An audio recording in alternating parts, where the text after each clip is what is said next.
Es obvio en la Escritura que el perdón de pecados es el perdón que Dios otorga a aquella persona que pone su fe en Cristo Jesús.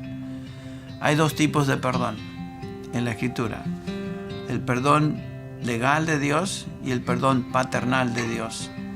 ¿Qué quiero decir con eso? El perdón legal de Dios es el perdón que Él nos otorga por fe en Cristo Jesús a través de la justificación, por la cual el juez del universo declara al creyente justo y perdonado de todo pecado.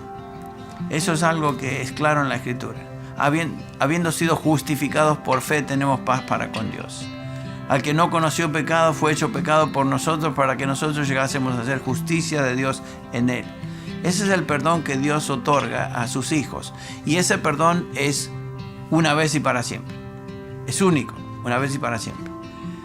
No podemos perder ese perdón, así como no podemos perder la justificación, así como no perdemos la salvación, porque es su perdón dado al que tiene fe en Cristo Jesús una vez y para siempre. Ese es el perdón legal.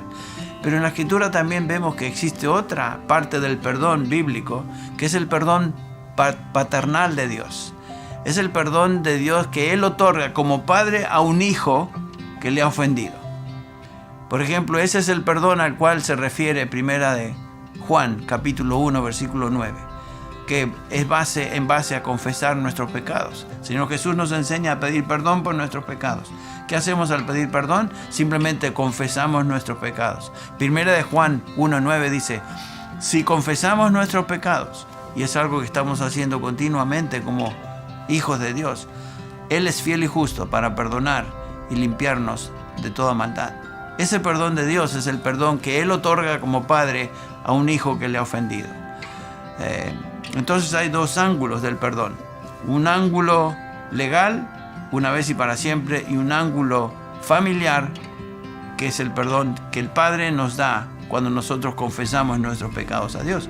Y la verdad que es algo que hacemos continuamente. Si somos hijos de Dios, si genuinamente hemos sido salvados, vamos a estar confesando nuestros pecados. Cada vez que infringimos la ley de Dios de alguna manera, cada vez que pecamos de alguna manera, el Espíritu Santo que reside en nosotros nos hace conscientes de eso y nos convence de ese pecado y nos mueve a confesar ese pecado. ¿Qué? ¿Necesitamos el perdón de ese pecado o no somos salvos? No, la salvación ya fue establecida, asegurada en el perdón legal de Dios, pero sí necesitamos ese perdón de Dios familiar, donde experimentamos una vez más cercanía al Señor, que se ha perdido cuando pecamos. Eso debe ser restaurado por medio del perdón continuo, el perdón paternal de Dios para con sus hijos.